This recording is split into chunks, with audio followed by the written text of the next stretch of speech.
오늘 마태복음 13장 말씀인데요. 이 마태복음 13장에는 7가지 천국의 비유가 나와 있어요. 근데 이 7가지 천국의 비유를 말씀하신 이유가 한 가지가 있습니다. 그동안 예수님께서 많이 가르치셨는데 이 백성들이 잘 알아듣지를 못해요. 잘 깨닫지를 못해요. 왜냐하면 그 이유가 이 유대 백성들이 예수님이 메시아라고는 하는데 그 사람이 생각하는 메시아관하고 예수님께서 실제 생각하신 메시아관하고는 완전히 달랐어요. 그러니까 예수님께서 아무리 복음을 가르쳐줘도 이게 다르니까 기대하는 것이 잘 알아듣지 못하고 깨닫지는 못했어요. 유대인들은 왕으로 대관식을 하실 정치적인 메시아를 기대했는데 실제 예수님은 죽으러 왔다고 얘기하는 거죠. 유대인들은 육적인 이스라엘을 회복해 줄 것을 기대했는데 예수님은 영적인 이스라엘을 회복으로 오셨다 얘기하세요. 메시아가 오시면 로마를 정복하고 이스라엘을 독립시킬 것으로 기대했는데 예수님은 마귀에 잡혀있는 영적 포로들을 독립시키러 왔다고 얘기하는 거예요. 유대인들은 예수님의 메시아 심판이 오면 적극적으로 일어날 것으로 생각했는데 예수님은 심판이 세상의 끝에 종말론적일 것이다 이렇게 또 얘기를 하시는 거예요. 그러니까 너무너무 다른 거예요. 그래서 예수님께서 오늘 천국에 관해서 7가지 비유를 말씀하시면서 그들의 잘못된 시각을 조금 고쳐주시기를 원하셨습니다. 자, 씨 뿌리는 비유는 뭐냐 하면 유대인들은 메시아가 오시면 그 이루실 천국이 이 집단적으로 또 민족적으로 메시아가 천국을 이룰 것으로 생각을 했는데 이 씨 뿌리는 비유는 뭐예요? 그 천국이 개인적으로 또 말씀에 대한 자세와 마음 상태에 따라서 각자 다를 것이다 이렇게 얘기하는 거예요. 개인적으로 온다 이렇게 얘기하는 거예요. 마음속에. 또 가라지 비유에서는 어떻게 얘기하시냐면 유대인들은 메시아가 임하면 곧바로 악인을 심판하고 세상을 통치할 것으로 생각했어요. 근데 가라지를 뽑지 말고 그냥 둬라. 악인과 선인이 같이 함께 살고 마지막에 가서 내가 심판할 거다. 이렇게 얘기하는 거예요. 또 겨자씨 비유에서는 메시아가 오시면 천국이 큰 능력과 큰 영광 가운데 임할 것이라고 생각했는데 예수님은 천국이 겨자씨 하나만한 작은 것에서부터 서서히 커질 것이라고 또 얘기하는 거예요. 누룩 비유에서는 어떻게 돼요? 천국이 금방 확장될 것으로 유대인들은 생각했는데 예수님은 천국이 보이지도 않고 점점 조금씩 부풀어지는 누룩과 같다고 얘기를 하시는 거예요.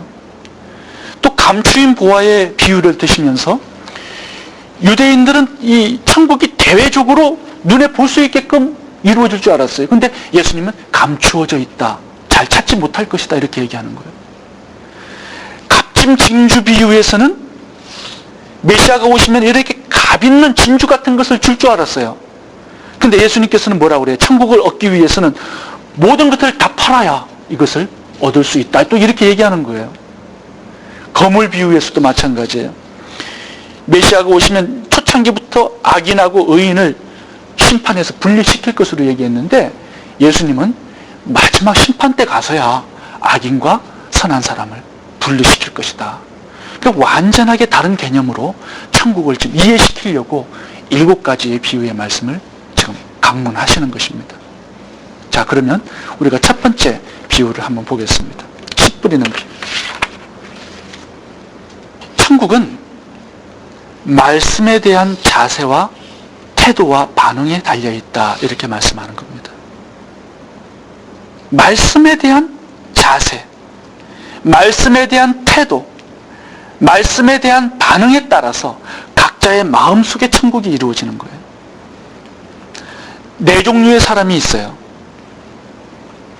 길가밭, 돌짝밭, 가시덤불밭, 옥토밭.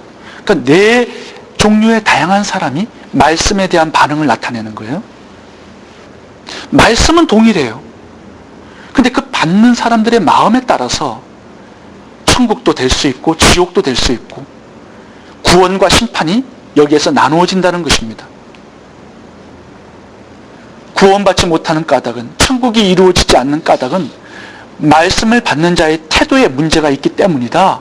이렇게 말씀하는 겁니다. 자, 첫 번째 길가밧을 한번 살펴보겠습니다. 이 길가밧은 어떤 사람인가?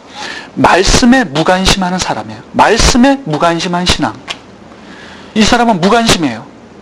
이 말씀에 무관심한 사람은 아무리 말씀을 많이 들어도 천국을 빼앗길 수밖에 없다. 이렇게 말씀하는 겁니다. 자, 우리가 금요일까지 말씀을 보아야 이해가 될 수가 있는데 우리 금요일까 한번 넘겨보겠습니다. 4절에서는 뿌릴새 들으는 길가에 떨어짐에 새들이 와서 먹어버렸고, 이 말씀이 떨어졌는데 새들이 와서 먹어버렸다는 거예요. 19절 말씀 한번 읽어보세요. 아무나 천국 말씀을 듣고 깨닫지 못할 때는 악한 자가 와서 그 마음에 뿌리운 것을 빼앗나니 이는 곧 길가에 뿌리운 자요. 악한 자는 누가복음 8장 보시면은 마귀라고 얘기합니다. 마귀가 와가지고 그 마음에 뿌리운 말씀을 빼앗아 가요. 천국을 빼앗아 간다는 것이죠. 이 길가밧은 그러면 어떤 사람이에요? 이 새들에게 씨를, 말씀을 다 빼앗기는 사람이에요. 마귀에게 천국을 다 빼앗기는 사람이에요. 그게 19절 주님의 해석입니다. 자, 그러면 질문이 한 가지 생기죠. 왜 사단에게 진리의 말씀을 빼앗길 수 있는가? 왜 빼앗기는가? 말씀이 떨어졌는데, 천국이 임했는데. 그 이유는 말씀에 대해서 무관심하기 때문에 그렇다는 것이에요. 말씀을 듣고도 깨닫지 못하는 자는 빼앗기는 거예요. 근데 왜 깨닫지 못할까요? 말씀의 가치를 소중히 여기지 않기 때문에 그래요. 말씀을 알려고 하지 않아요. 연구해 본 적도 없어요. 이 말씀을 깨닫는다는 것은요, 말씀을 경청한 결과예요. 깊이 듣고 잘 듣고 나에게 주시는 말씀으로 받고 말씀을 빨아들이는 거예요. 내 마음속에. 말씀이 깊숙이 마음속에 심겨지면은 새가 와서 먹을 수가 없습니다. 말씀을 듣고도 소중하게 여기지 않을 때, 내게 주시는 말씀으로 여기지 않을 때, 한 귀로 듣고 한 귀로 흘려버릴 때 천국을 빼앗겨 버린다는 그런 말씀을 하시는 거예요. 뭐예요? 천국은 침노하는 자의 것이라 말씀하시는 거죠. 아담도 마찬가지예요.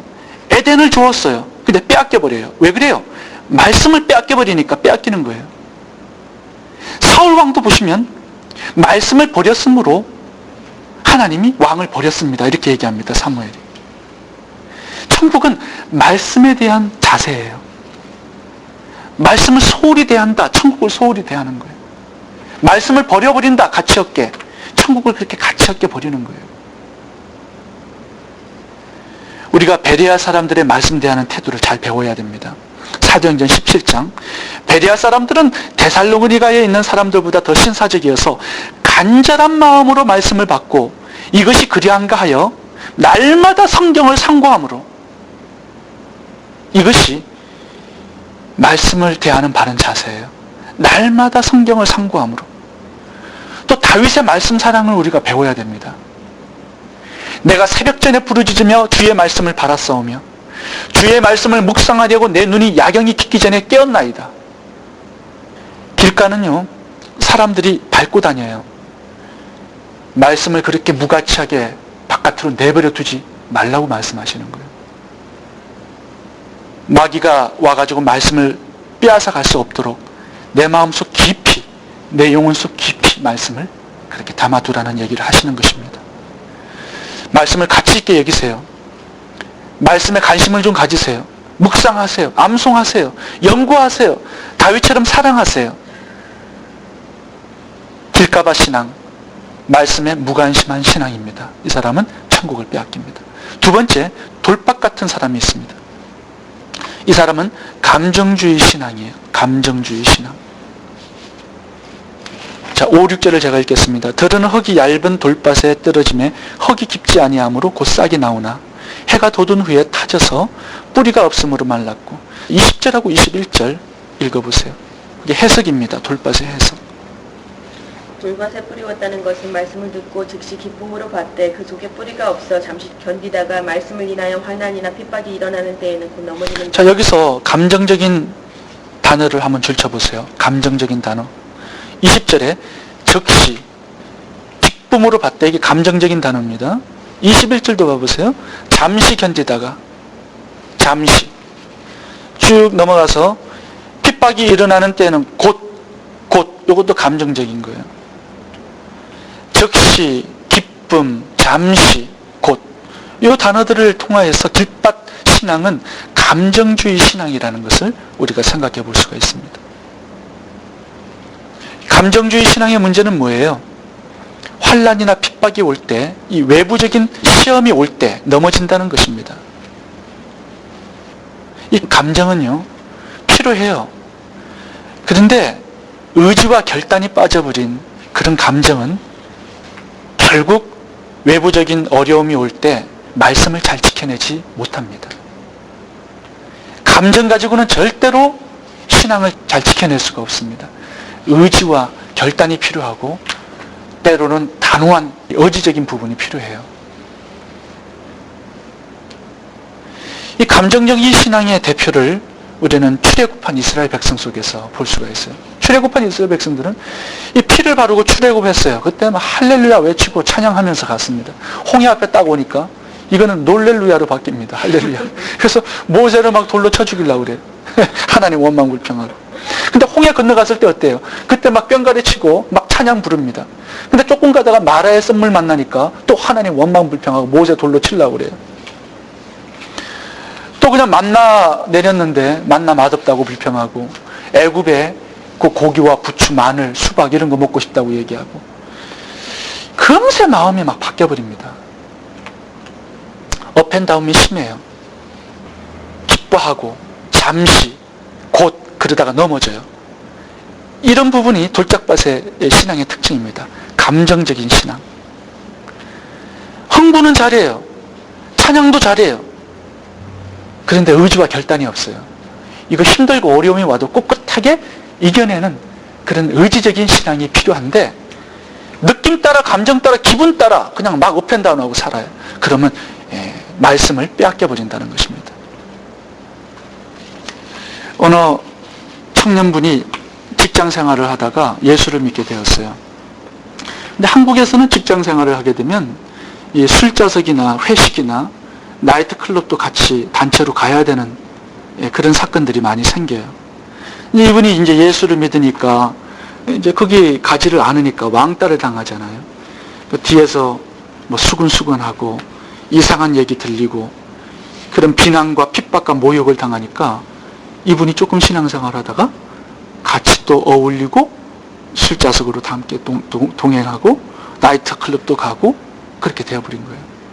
이게 바로 감정적인 신앙이에요. 말씀 어떨 때 들을 때는 막 아멘하고 할렐루야 외치는데 조금 핍박이 오고 조금 누가 비방하고 조금 불이익을 당하면 감세 넘어지는, 이게 흙이 얇다는 거예요. 의지와 결단이 부족하다는 그런 얘기를 하시는 거죠. 이 훌륭한 신앙인들 보면요, 전부 다 의지적인 결단적인 그런 부분들이 많습니다. 다윗도 보면 사울왕 앞에서 감정적으로 나가지 않아요. 자기를 저주한 시므이 앞에서 감정적으로 처리하지 않습니다. 꿋꿋하게 10년을 의지와 결단 가지고 이겨나갑니다. 이런 부분들이 필요한 것 같아요. 세 번째, 가시떨기 신앙을 한번 봐보겠습니다. 이 가시떨기 신앙은 세속주의 신앙이에요. 세속주의 신앙.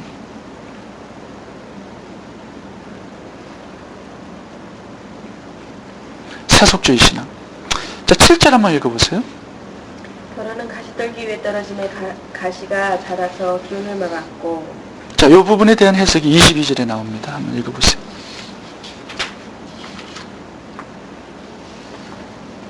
가시떨기에 뿌리었다는 것은 말씀을 들으나 세상의 염려와 재리의 유혹의 말씀이 막혀 결실지 못하는 자요.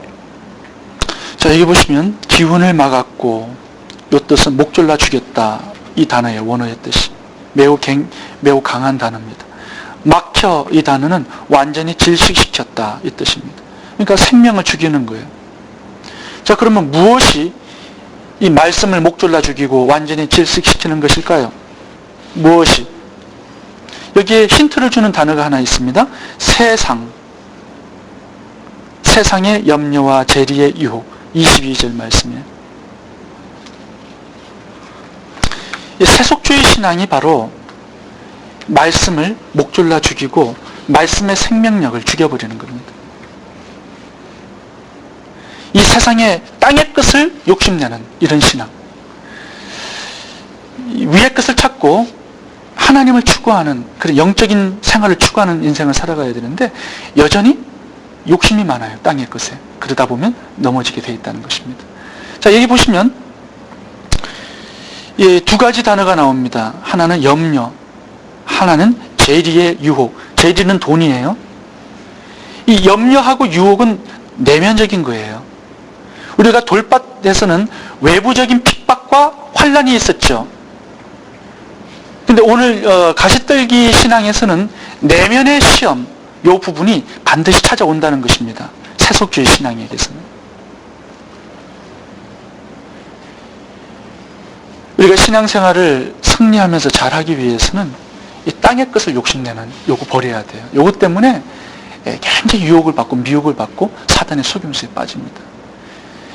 이 다윗 같은 경우도, 아담 같은 경우도 보면 다 줬는데 이 하나님 되려고 하는 글로리에 욕심을 내요. 가룟 유다는 골드에 욕심내고, 삼손이나 다윗이나 솔로몬 같은 경우에는 거래에 대한 욕심을 내죠. 이런 세속주의 신앙은요, 이런 내면의 시험을 반드시 받게 돼 있어요. 자, 좋은 땅은 어떤 신앙일까요? 인내하는 신앙입니다. 인내하는 신앙. 누가복음 8장에 보시면은 이 좋은 땅에 대한 해석이 나와 있는데, 좋은 땅에 있다는 것은 착하고 좋은 마음으로 말씀을 듣고 지키어 인내로 결신하는 자리라. 인내로 결실하는 자니라. 인내라는 단어를 여기에 써놓습니다. 그러니까 어떤 부분에 인내하는 거예요? 외부적인 환난과 핍박에 인내하고 내면의 시험과 유혹에 인내하는 거예요. 자, 이 특징이 세 가지 있습니다. 좋은 땅의 특징. 첫 번째, 말씀을 깨달았다고 얘기합니다. 말씀을 깨달아야 돼요. 23절 한번 읽어보실래요? 좋은 땅에 뿌리웠다는 것은 말씀을 두고 깨닫는 자니 결실하여 혹 100배, 혹 60배, 혹 30배가 되느니라 하시더라. 이렇게 결실의 비결을 뭘로 얘기해요? 말씀을 듣고 깨달았다고 얘기해요. 그러면 다른 세 가지 밭에는 말씀을 듣고 깨닫지 못했다는 얘기죠. 근데 사실은 깨달았어요. 다른 밭들도. 말씀을 듣고 깨달아요. 그래서 싹도 나고 잎사귀도 피우고 그랬단 말이죠. 근데 오래가지는 못했어요. 여기서 말씀을 깨달았다는 것은 뭘 깨달았다는 거예요? 말씀의 가치를 깨달았다는 거예요. 말씀의 가치. 그 가치가 너무 크기 때문에 사도 바울처럼 다른 것들을 다 배설물로 여기는 거예요. 40에 하나 감한매를 5번 맞아도 그거 참고 인내하는 거예요. 왜요? 말씀의 가치가 너무 크기 때문에. 예수의 가치, 천국의 가치, 상급의 가치가 너무너무 크다는 거예요. 이 외부의 핍박이나 내면의 어떤 재리의 유혹이나 그 어떤 것을 줘도 바꿀 수 없을 만큼 크다는 것을 깨달아요. 그렇기 때문에 인내하는 거예요. 다른 밭들은 어떻게 돼요? 말씀에 대해서 무관심하죠. 빼앗기죠. 가치를 깨닫지 못하니까 핍박에 넘어지죠. 말씀의 가치를 깨닫지 못하니까 세상의 유혹에 넘어지는 것입니다. 넘어가는 거예요. 말씀의 가치 깨닫는 거예요. 두 번째는 결실하기 위해서는 오래 품어야 돼요. 씨앗을. 오래 품고 있어야 돼요. 이 100배, 60배, 30배 결실의 비결은 오래 품는 거예요. 인내하면서. 열매가 나올 때까지, 싹이 나올 때까지 오래 품고 있는 거예요. 열매는 어떻게 나오는 거예요? 오래 씨앗을 땅이 품고 있을 때 나오는 거예요. 왜 세 가지 밭이 결실을 하지 못했을까요? 말씀을 땅에 오래 품고 있지 못했기 때문에 그래요. 내어주잖아요. 새에게 빼앗기고 외부의 핍박과 환난에 빼앗겨버리고 세상의 재리와 유혹에 빼앗겨버려요. 오래 담아두지를 못하는 거예요. 옥토밭은 열매 맺힐 때까지 오랫동안 인내로 품고 있었다는 것입니다. 세 번째, 이게 되게 중요합니다. 열매 맺기 위해서는 하나가 돼야 돼요. 하나. 씨앗과 땅이 하나 되듯이 말씀과 내가 하나가 돼야 돼요. 동질화가 돼야 된단 말이에요. 어떻게 돼요? 노인정 자매님. 말씀을 오래 품고 있으면, 씨앗을 땅에 오래 품고 있으면 어떻게 돼요? 그 씨앗이 썩어요. 그래서 땅과 씨앗이 하나가 되는 거예요. 그러면 그때부터 싹이 나는 거예요. 그때부터 열매가 맺기 시작하는 거예요. 하나가 되지 못하잖아요? 절대로 열매 맺히지 않습니다. 이 길가밭, 돌짝밭, 가시떨기밭, 이 세 종류의 사람은 말씀과 자신이 하나 되지 못했어요. 분리되었어요.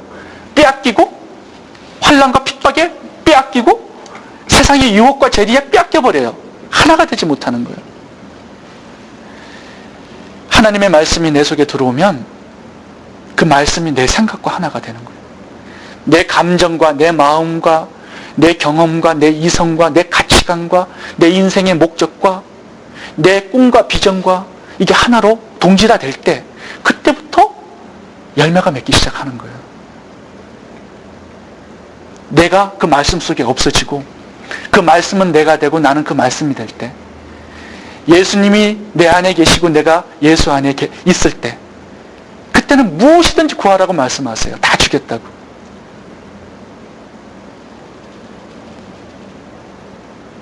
씨앗이 땅에 떨어지면요, 썩어서 없어질 때까지 계속 그곳에 한 곳에 있어야 됩니다. 그리고 싹이 날 때까지 참고 인내하고 기다려야 돼요. 그럼 언젠가 열매가 맺히는 날이 반드시 옵니다.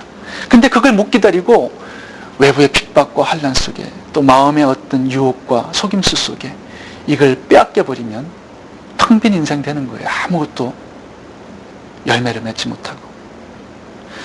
자, 오늘 보시면은 중요한 게 있어요. 뭐냐 하면 이 당시에 80만의 인구가 살고 있었어요. 그런데 열매 맺히는 옥토밭은 정말 많지가 않았어요. 12명의 제자밖에 없었고, 사도행전에 가면 120명밖에 없었고, 고린도전서 15장에 가면 500여 형제밖에 없었어요. 참 소수였어요, 옥토밭은. 근데 우리가 착각할 수 있는 게 하나 있어요. 이 길가밭이나 돌밭이나 가시떨기밭에도 구원이 있다고 생각하는 착각을 사람들이 가지고 삽니다. 또 어떤 사람들은 처음에는 길가밭이었다가 조금 이제 신앙이 자라면은 돌밭이 되는 줄 알아요. 그러다가 조금 지나면 가시떨기밭이 되었다가 옥토밭이 되는 줄 알아요. 오늘 본문에서 예수님은 그걸 말씀하시고자 하는 게 아니에요.